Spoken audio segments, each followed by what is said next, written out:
더 이상 두고 볼 수만은 없었습니다. 그들은 자신들의 스승님이 아니었다면 예수가 이처럼 많은 사람들의 관심을 끌 수는 없었을 것이라고 생각했습니다. 그러나 예수는 이를 조금도 고맙게 생각하는 것 같지 않았습니다. 그는 오히려 스승님이 하시던 일을 빼앗아가고 있었습니다. 많은 이들이 그에게 몰려들었고 동시에 스승님의 사역은 세력을 잃어갔습니다. 뭔가 대책이 필요하다고 생각한 그들은 스승님을 찾아갔습니다.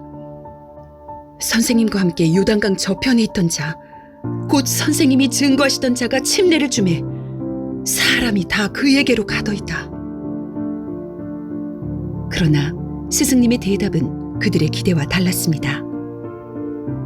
신부를 취하는 자는 신랑이나 서서 신랑의 음성을 듣는 친구가 크게 기뻐하나니 나는 이러한 기쁨이 충만하였노라. 침례 요한은 제자들과 달리 예수를 질투하지 않았습니다.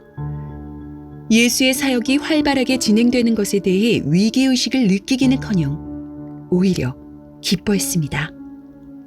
그는 도리어 제자들을 책망하면서 자신이 그리스도 앞에 보내심 받은 자임을 증거할 자는 바로 그들이라고 강조했습니다. 사람이 자기의 추종자를 만든다는 것은 대단히 어려운 일입니다. 그러나 추종자를 만들어서 남에게 주는 것은 그보다 더 어려운 일입니다. 침례 요한은 바로 그런 일을 한 사람입니다. 그는 흥하여야 하겠고 나는 쇠하여야 하리라 라는 그의 고백은 그의 삶에 그대로 이루어졌습니다. 그는 예수에게 침례를 줌으로써 그의 길을 예비했고 그런 후에는 감옥에 갇혀 있다가 비참한 죽음을 맞이했습니다. 그런 그가 사람들의 눈에는 마치 저주받은 사람처럼 보였겠지만 주님은 그를 가리켜 여자가 낳은 자 중에 그보다 큰 이가 없다고 평가하셨습니다.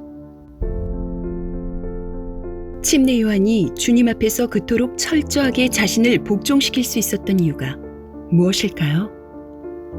그는 예수가 자신처럼 땅에서 난 자가 아니라 위로부터 온 분이라는 사실을 분명히 알았습니다. 예수께서 하나님에 대해 증거하는 것은 자신이 보고 들은 것을 증거하는 것이며 그러므로 그 증거를 받은 사람은 하나님의 진실하심을 분명히 알게 됩니다. 그는 하나님의 보내심을 받아 성령으로 하나님의 말씀을 전하는 자일 뿐 아니라 하나님이 만물을 다 그의 손에 주실 만큼 사랑하시는 하나님의 아들입니다.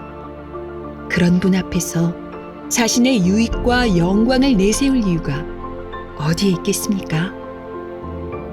이는 주님의 은혜로 구원받은 우리도 마찬가지입니다. 주님은 우리의 죄를 대속하셨을 뿐만 아니라 우리에게 각자 감당해야 할 직분을 주셨습니다.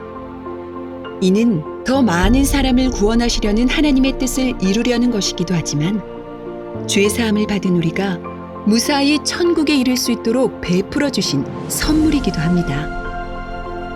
우리가 주님의 영광을 위해 이 직분을 감당하다 보면 우리 자신의 영광은 오히려 낮아지기도 합니다. 게다가 이를 아무도 알아주지 않을 수도 있습니다. 그러나 실망하지 말고 오히려 기뻐합시다. 우리 자신은 쇠할지라도 주님의 일이 성공한다면 이로써 기뻐합시다. 우리 자신의 이름은 잊혀질지라도 주님의 이름이 영광을 받으신다면 이로써 기뻐합시다.